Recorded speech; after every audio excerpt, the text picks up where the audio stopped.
much, Mr. Speaker. Mr. Speaker, I rise to support the statement sought by Senator Asike on the issues of persons with disability. Mr. Speaker, without proper data, it will be impossible for this country to be able to plan effectively for persons with disability.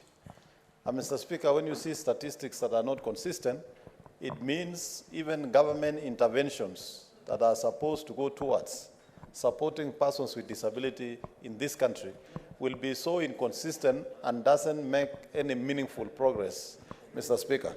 Mr. Speaker, I therefore rise to support the statement by Senator Asike that through the Kenya National Bureau of Statistics, they need to supply proper data of persons with a disability.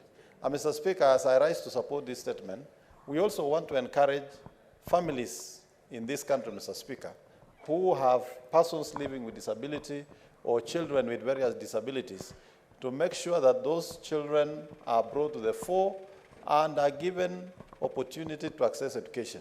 We know in some cultures in this country that when people have children with disability, there's a tendency to hide those children, and probably that is also what would contribute to them not being counted during the census. But we want to urge Kenyans of all walks of life that having a child with disability does not mean that that child cannot make any meaningful contribution to this country.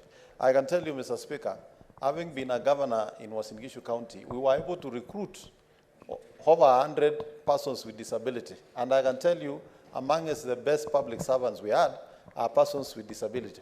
Mr. Speaker, if you visited the county government of Uasin Gishu in the executive, all our executive officers were being cleaned by deaf people. And I can tell you they were very effective and very efficient.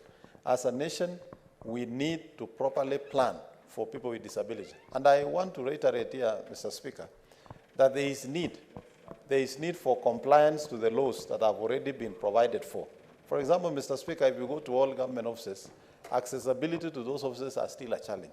You therefore don't expect them to be able to seek services like other citizens with ease, Mr. Speaker.